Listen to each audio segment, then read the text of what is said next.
70대 할머니가 20억짜리 건물을 소유하고 있지만 통장에는 30만 원밖에 남지 않았습니다.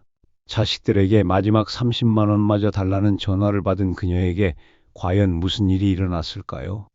저는 이순옥이라고 합니다. 올해로 71살이 됐고요. 서울 성북구에 있는 작은 상가 건물 하나를 갖고 있습니다. 사람들은 저를 보고 건물주라고 부르죠. 20억짜리 건물을 가진 부자 할머니라고요. 사실 저는 태어나서 지금까지 한 번도 진짜 부자였던 적이 없어요. 어렸을 때부터 가난했고, 결혼해서도 가난했고, 지금도 여전히 가난합니다. 다만 종이 한 장에 적힌 건물 소유권만 제 이름으로 되어 있을 뿐이죠. 젊었을 때 저는 정말 평범한 아낙네였습니다. 23살에 중매로 만난 남편과 결혼해서 아들 둘, 딸 하나를 낳고 살았어요. 남편은 작은 공장에서 일했는데 월급이 많지 않았죠. 그래도 그때는 행복했어요. 아이들 제잘거리는 소리, 저녁 때 남편이 들어오는 발소리, 온 가족이 둘러앉아 먹는 저녁밥, 그런 게 전부였지만 충분했습니다. 그런데 IMF가 터졌어요. 1997년이었죠. 남편이 다니던 공장이 문을 닫았고 하루아침에 실직자가 됐습니다. 그때부터 우리 집 분위기가 달라지기 시작했어요. 남편은 매일 일자리를 찾아 나갔지만 쉽게 구해지지 않았고 스트레스가 쌓이면서 술을 마시기 시작했습니다. 처음엔 한두 잔이었어요. 답답해서 못 살겠다며 소주 한 병 정도 마시고 잠들었죠. 그런데 점점 양이 늘어났고 술을 마시면 성격이 변했습니다. 평소에는 말수가 적고 온순했던 사람이 술만 마시면 거칠어졌어요. 이 집안이 이 모양인 게 다 네 탓이야. 네가 애들을 제대로 안 키워서 돈이 이렇게 많이 드는 거 아니야? 처음에는 그냥 말로만 그랬어요. 그러다가 어느 날 저녁 큰아들 학원비 이야기를 꺼냈을 때였습니다. 여보, 민수가 수학이 너무 어렵다고 하는데 학원을 보내면 어떨까요? 그렇게 조심스럽게 말했는데 남편이 갑자기 소리를 질렀어요. 학원비가 어디서 나와? 내가 돈을 못 벌어서 미안하다는 말이야. 뭐야? 그러더니 밥상을 확 엎어버렸습니다. 아이들이 무서워서 울기 시작했고 저는 흩어진 반찬을 주우며 미안해, 미안해 하고 사과했어요. 그날부터 집안에 조용한 긴장감이 돌기 시작했습니다. 아이들은 아빠가 들어오는 소리만 나도 방으로 숨었고 저는 남편 눈치를 보며 말 한마디라도 조심스럽게 해야 했어요.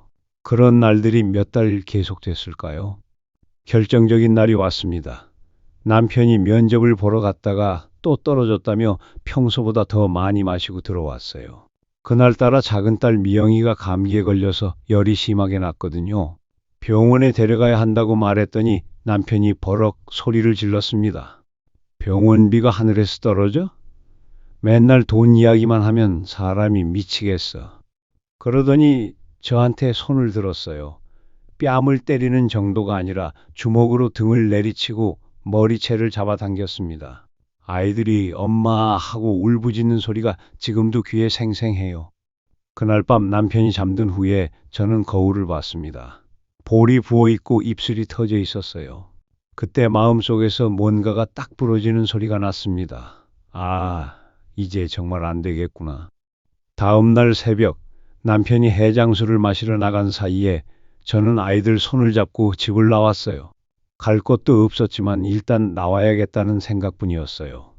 친정은 이미 연락이 끊긴 지 오래였고 시댁에서는 며느리가 남편을 잘못 모신다며 저를 탓할 게 뻔했거든요. 그때 저는 42살이었습니다. 아무 기술도 없고 학력도 고등학교 졸업이 전부인 중년 여자가 세 아이를 데리고 세상에 나선 거예요. 정말 막막했어요. 하루하루가 어떻게 지나갔는지 기억도 잘 안 나요.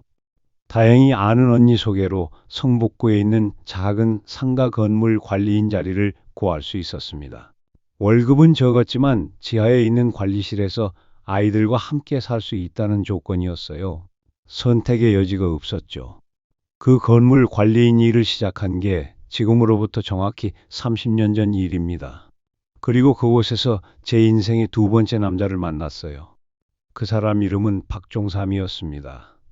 저보다 5살 많은 50살 총각이었어요. 총각이라고 하니까 이상하게 들릴 텐데 젊었을 때 집안 사정이 어려워서 결혼을 못하고 혼자 살아온 사람이었거든요. 건물 소유주가 나이가 많아서 직접 관리하기 힘들다며 관리인을 2명 뒀는데 한 명은 저였고 또 한 명이 종삼 씨였어요. 처음 만났을 때는 서로 말도 별로 안 했어요. 저는 아이들 때문에 정신이 없었고 종삼 씨는 원래 말수가 적은 사람이었거든요. 그런데 어느 날 제가 아파서 누워 있는데 종삼 씨가 조용히 죽을 끓여다 줬어요. 아이들 배고플 텐데 이거라도 드세요. 그렇게 한마디 하고는 금방 사라졌어요. 그때 받은 그 죽 한 그릇이 얼마나 고마웠는지 몰라요. 집 나온 후로 누구도 저를 챙겨준 적이 없었거든요. 그렇게 조금씩 가까워졌어요. 종삼 씨는 제가 혼자 아이 셋을 키우는 걸 안타까워했고, 주말이면 아이들과 같이 공원에 가서 축구도 해주고 자전거도 가르쳐 줬어요. 아이들이 아빠라고 부르지는 않았지만 삼촌이라고 부르며 많이 따랐죠. 누나, 우리 그냥 이렇게 살면 안 될까요? 종삼 씨가 처음으로 그런 말을 했을 때가 아직도 기억나요. 어느 일요일 저녁이었는데 아이들이 잠든 후에 둘이서 관리실 앞 벤치에 앉아 있었거든요. 무슨 말씀이세요? 제가 물었더니 종삼 씨가 한참 망설이다가 말했어요. 정식으로 결혼하자는 건 아니고요. 그냥 지금처럼 가족같이 살면서 서로 의지하면서 사는 거요. 저도 혼자 사는 게 외롭고 누나도 힘들잖아요. 그때 저는 정말 많은 고민을 했어요. 이미 한 번 결혼에 실패한 여자가 다시 누군가와 산다는 게 쉬운 일은 아니었거든요. 그런데 종삼 씨는 정말 다른 사람이었어요.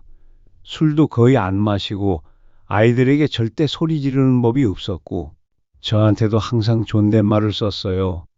알겠어요. 하지만 조건이 있어요. 서로에게 짐이 되지 말자는 거예요. 그리고 아이들한테 상처 주는 일은 절대 하지 말아요. 그렇게 말했더니 종필 씨가 고개를 끄덕이며 당연하죠. 라고 답했어요. 그렇게 우리는 30년을 함께 살았습니다. 법적으로 부부가 된 건 불과 3년 전이에요. 종삼 씨가 갑자기 누나, 우리 이제 진짜 부부가 되면 안 될까요? 제가 먼저 가게 되면 이 건물을 누나한테 남겨주고 싶어요. 라고 말했거든요. 그때서야 알았어요. 종삼 씨가 언제부턴가 이 건물을 사들이고 있었다는 걸요. 원래 건물주 할아버지가 돌아가신 후에 상속자들이 건물을 팔려고 내놨는데 종삼 씨가 조금씩 돈을 모아서 샀다는 거예요. 어떻게 그런 돈이 있었어요? 제가 깜짝 놀라서 물었더니 종삼 씨가 쑥스럽게 웃으며 말했어요. 관리인 월급은 적지만 30년 동안 모으고 또 모았어요. 그리고 이 건물 세입자들이 하나둘씩 나갈 때마다 임대료를 조금씩 올려서 받은 돈도 있고요. 원래는 누나랑 아이들한테 좋은 집에서 살게 해주려고 모은 건데 그냥 여기서 계속 사는 게 나을 것 같아서요. 그제서야 깨달았어요. 종삼 씨가 30년 동안 얼마나 치밀하게 계획을 세워왔는지를요. 저희가 살고 있는 이 건물의 임대료가 계속 올라간 이유도, 왜 관리비를 꼼꼼히 아끼며 살았는지도 모든 게 이해됐어요. 그럼 이제 우리가 건물주라는 말이에요? 제가 믿어지지 않는다는 표정으로 물었더니 종필 씨가 고개를 끄덕였어요. 네, 누나가 건물주예요. 제 이름으로는 몇 년 안 있을 거예요. 무슨 말인지 몰랐는데 얼마 지나지 않아서 종삼 씨가 우울증 진단을 받았어요. 원래 말수가 적은 사람이었는데 점점 더 말을 안 하게 되더니 하루 종일 멍하니 앉아만 있는 날이 많아졌어요. 종삼 씨 괜찮아요? 병원에 가봐요. 제가 걱정되어서 말했지만 종삼 씨는 괜찮다는 말만 반복했어요. 그런데 어느 날 아침 종삼 씨가 평소보다 일찍 일어나서 저한테 말했어요. 누나, 결혼신고하러 가요. 오늘 당장요. 갑작스러운 말이었지만 저는 고개를 끄덕였어요. 30년을 함께 산 사이인데 종이 한 장이 뭐 그리 중요하겠어요. 그렇게 우리는 70 가까운 나이에 정식으로 부부가 됐습니다. 그런데 결혼신고를 한 지 불과 6개월 만에 종삼 씨가 세상을 떠났어요. 어느 날 아침 평소보다 늦게 일어나는 것 같아서 깨우러 갔는데 이미 차갑게 식어 있었어요. 의사 선생님은 심장마비라고 하셨는데 저는 종삼 씨가 마음의 병으로 죽었다고 생각해요. 장례를 치르고 나서 변호사 선생님을 만났어요. 종삼 씨가 미리 유언장을 써뒀더라고요. 건물과 모든 재산을 저한테 상속한다는 내용이었어요. 그때서야 제가 진짜 건물주가 됐죠. 처음에는 좋았어요. 임대료가 한 달에 300만 원 정도 들어왔거든요. 그런데 얼마 지나지 않아서 문제가 생기기 시작했어요. 건물이 오래돼서 여기저기 고칠 곳이 많았는데 수리비가 만만치 않았어요. 화장실 배관이 터져서 200만 원, 옥상 방수 공사에 500만 원, 엘리베이터 교체에 1000만 원. 계속 돈이 나가는데 임대료는 한정되어 있으니까 점점 빠듯해졌어요. 그런데 더 큰 문제는 따로 있었어요. 아이들이었어요. 그동안 제가 관리인으로 살 때는 별말 안 하던 아이들이 제가 건물주가 됐다는 소식을 듣고는 태도가 완전히 바뀌었어요. 큰아들 민수가 제일 먼저 연락을 했어요. 엄마, 축하해요. 그런데 저희 집 전세금이 좀 부족한데 도와주실 수 있어요? 5천만 원을 달라는 거였어요. 처음에는 거절했어요. 민수야, 엄마도 돈이 그렇게 여유롭지 않아. 건물 관리하는데도 돈이 많이 들어가고, 그랬더니 민수가 서운하다는 표정을 지으며 말하더라고요. 엄마, 건물주인데 5천만 원도 없어요? 그럼 그 건물 갖고 있는 게 무슨 소용이에요? 저는 엄마 아들인데 이 정도 도움도 못 받는 거예요? 그 말을 듣고 마음이 아팠어요. 맞는 말 같기도 하고, 그동안 아이들한테 미안한 마음도 있었거든요. 어렸을 때 아빠 때문에 고생시킨 것도 있고, 가난하게 키운 것도 미안하고, 결국 은행에서 대출을 받아서 5천만 원을 줬어요. 그러니까 둘째 딸 영희도 연락이 왔어요. 엄마, 저도 사업 자금이 필요한데 3천만 원만 빌려주세요. 나중에 꼭 갚을게요. 영희는 그래도 빌려달라고 했으니까 조금 나았어요. 그런데 막내 미영이는 아예 당당했어요. 엄마, 제 아이들 교육비가 너무 많이 들어가요. 한 달에 200만 원씩만 지원해 주시면 안 돼요? 엄마 손주들인데 당연히 도와주셔야죠. 한 달에 200만 원씩이면 1년에 2,400만 원이에요. 임대료가 300만 원인데 그중에 200만 원을 미영이한테 주라는 거죠.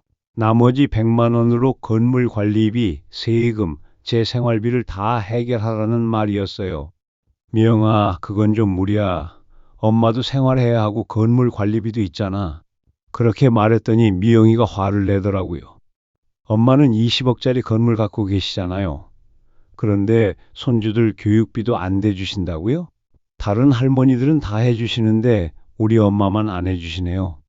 결국 미영이한테도 매달 150만 원씩 주기로 했어요. 그러다 보니 제 손에 들어오는 돈은 한 달에 150만 원 뿐이었어요. 그런데 건물 관리비, 세금, 보험료, 대출 이자 등등 나가는 돈이 만만치 않았어요. 어떤 달은 에어컨이 고장나서 300만 원이 나가고 또 어떤 달은 페인트 칠을 새로 해야 해서 500만 원이 나갔어요. 그럴 때마다 제 통장에서 돈을 빼서 썼죠. 아이들한테 이번 달은 좀 줄여달라고 말할 수도 없었어요. 그러면 엄마가 우리보다 건물을 더 사랑하시나 보네요. 라는 말을 들어야 했거든요. 그렇게 2년이 지나니까 제 통장이 거의 바닥났어요. 종삼 씨가 평생 모아놓은 돈도 다 떨어졌고, 건물 임대료로는 아이들 주는 돈과 관리비를 감당하기 벅찼어요. 그런데도 아이들 요구는 끝나지 않았어요. 큰아들은 또 전세금이 부족하다며 3천만 원을 더 달라고 했고, 둘째 딸은 사업이 안 된다며 2천만 원을 추가로 요구했어요. 막내는 아예 엄마 한 달에 200만 원으로 올려주세요. 물가도 올랐는데 150만 원으로는 부족해요 라고 말했어요.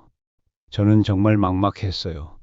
건물을 팔아야 하나 하는 생각도 했지만 그러면 갈 곳도 없고 아이들한테 줄 돈도 없어지잖아요. 그렇다고 계속 이렇게 살 수도 없고 결국 또 대출을 받았어요. 건물을 담보로 해서 1억 원을 빌렸어요. 그 돈으로 아이들 요구를 들어주고 몇 달 더 버텼죠. 그런데 그 돈도 금방 떨어졌어요. 이제는 대출 이자만 한 달에 100만 원이 넘어갔어요.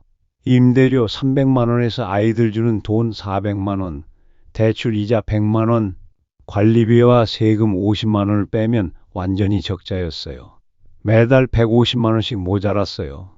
그래서 저는 또 다른 방법을 생각했어요. 건물 한 층을 제가 직접 써서 임대료를 아끼자는 거였어요. 그런데 그러려면 지금 세입자가 나가야 했는데 그분이 나가면서 보증금 3천만 원을 돌려달라고 하더라고요. 그 돈도 없었어요. 결국 또 대출을 받아서 보증금을 돌려주고 그 자리에 제가 들어가서 살기 시작했어요. 그렇게 해서 한 달에 80만 원 정도 아꼈죠. 하지만 근본적인 해결책이 아니었어요.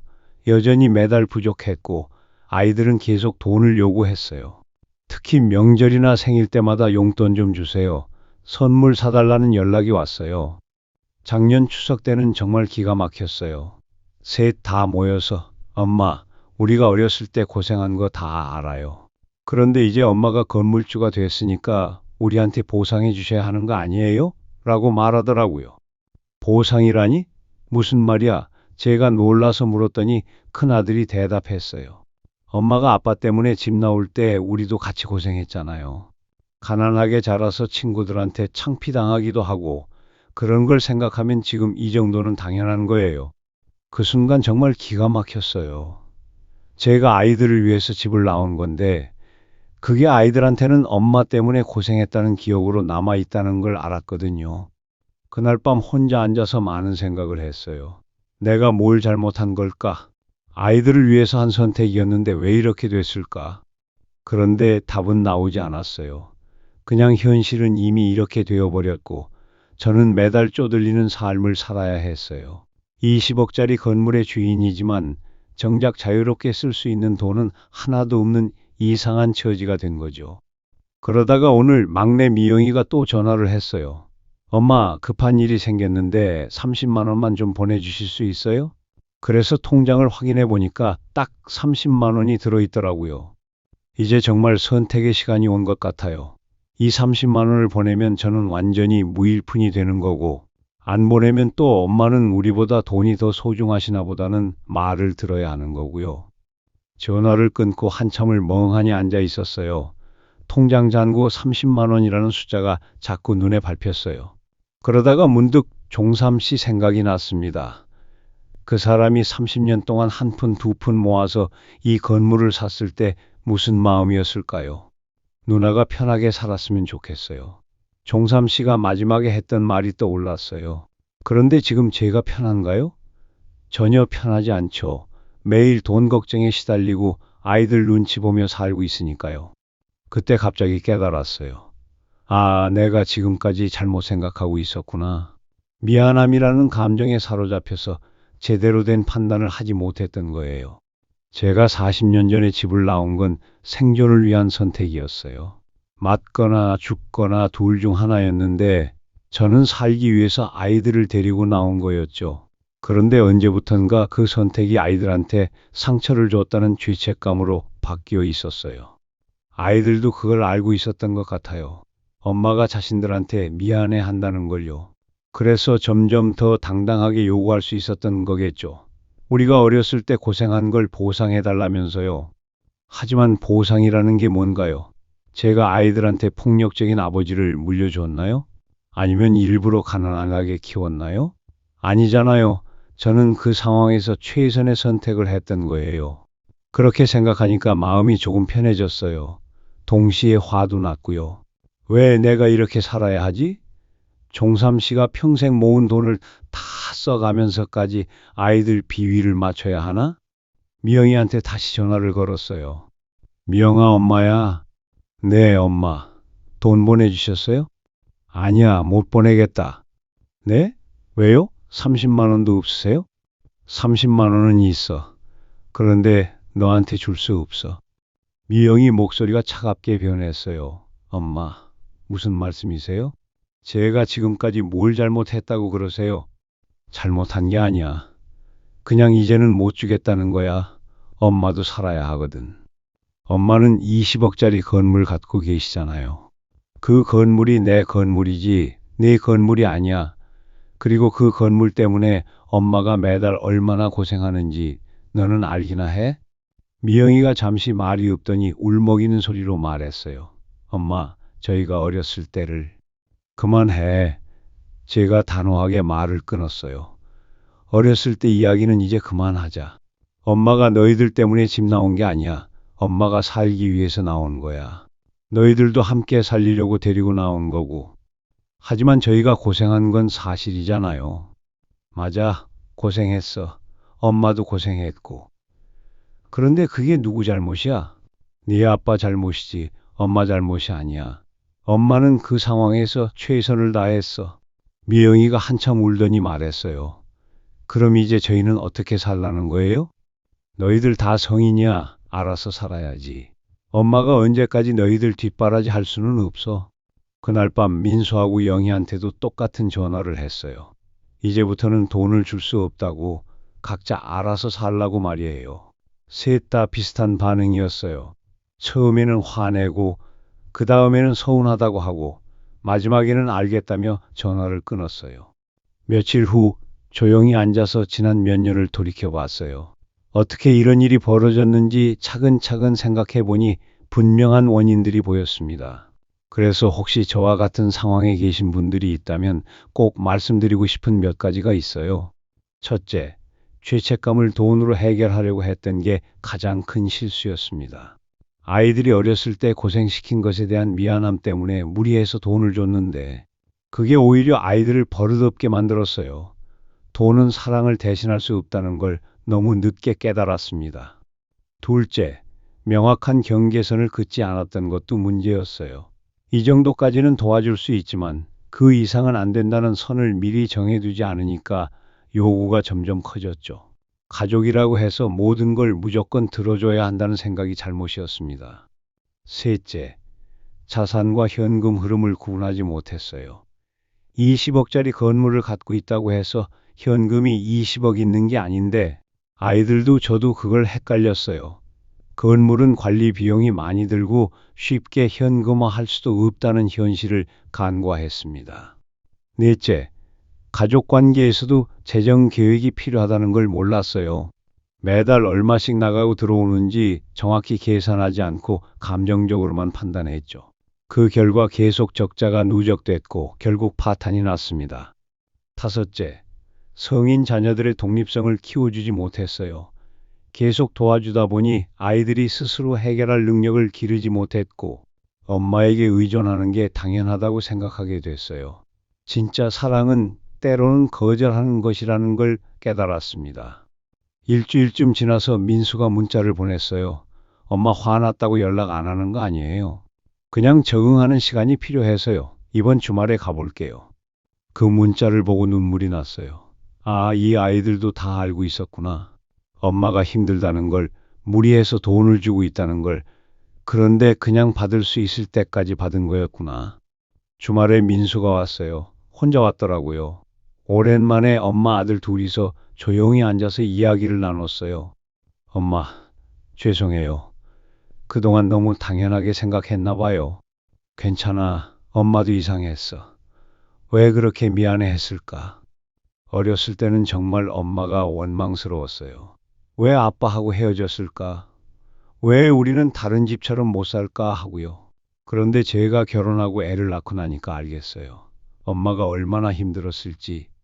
고마워. 그 말 한마디면 충분해. 앞으로는 제가 엄마 도와드릴게요. 매달은 힘들어도 명절 때 용돈이라도 드리고 싶어요. 그렇게 아들과 화해했어요. 영희와 미영이도 시간이 지나면서 조금씩 연락이 다시 왔어요. 예전처럼 돈을 달라고 하지는 않았지만 가끔 안부 전화를 하거나 반찬을 가져다 주기도 했어요. 이제 저는 정말 조용한 삶을 살고 있어요. 건물에서 나오는 임대료로 관리비와 세금을 내고 대출 이자도 갚고 나머지는 제 생활비로 쓰고 있어요. 여유롭지는 않지만 그래도 매달 적자는 아니에요. 가끔 건물을 돌아다니면서 여기저기 살펴보는 게 일과가 됐어요. 전에는 귀찮은 일이었는데 이제는 제 아이를 돌보는 것 같은 기분이에요. 벽에 금이 가면 빨리 수리해주고 복도가 더러우면 깨끗하게 청소해주고요. 요즘에는 세입자분들과도 많이 이야기해요. 아래층 식당 사장님은 가끔 반찬을 갖다 주시고 2층 미용실 원장님은 머리도 깎아주세요. 이런 게 진짜 이웃사촌이구나 하는 생각이 들어요. 얼마 전에는 옆 건물 할머니 한 분이 찾아오셨어요. 댁도 건물 주시라면서요? 저희끼리 모임 같은 거 하면 어때요? 그래서 한 달에 한 번씩 근처 건물주들끼리 만나서 차도 마시고 이야기도 나누고 있어요. 그분들 이야기를 들어보니 저 같은 사람이 꽤 많더라고요. 겉으로는 건물주라고 부자인 것 같지만 실제로는 관리비며 세금이며 나가는 돈이 많아서 빠듯하게 사는 사람들이요. 지난주에는 미영이가 아이들을 데리고 왔어요. 제 손주들이에요. 한참 뛰어노는 모습을 보니까 마음이 따뜻해지더라고요. 할머니, 우리 다음에 또 올게요. 손주가 그렇게 말하면서 안기니까 세상에서 제일 행복한 기분이었어요. 그때 미영이가 조용히 말했어요. 엄마, 그동안 정말 죄송했어요. 이제야 엄마 마음을 알 것 같아요. 괜찮아, 다 지난 일이야. 앞으로는 제가 엄마를 도와드릴게요. 무리하지 마시고 편하게 사세요. 저녁에는 손주들을 위해 된장찌개를 끓였어요. 종삼 씨가 좋아하던 그 된장찌개요. 아이들이 맛있다고 하면서 먹는 모습을 보니까 가슴이 벅차올랐어요. 지금 생각해보면 제가 겪은 일은 단순한 가족 갈등이 아니었어요. 노후 재정 관리의 실패 사례였죠. 많은 분들이 저처럼 자산은 있지만 현금 흐름 관리에 실패해서 고생하고 계실 거예요. 특히 성인 자녀들의 금전 요구에 어떻게 대응해야 할지 모르는 부모님들이 많을 것 같아요. 사랑과 돈을 구분하지 못하고 죄책감 때문에 무리한 지원을 하다가 본인의 노후 자금까지 위험해지는 경우 말이에요. 제가 깨달은 건 이거예요. 진짜 부자는 돈이 많은 사람이 아니라 자기 삶을 스스로 결정할 수 있는 사람이라는 것. 그리고 가족이라는 이름으로 서로를 힘들게 하는 것보다 각자의 자리에서 서로를 존중하는 게 진짜 사랑이라는 것.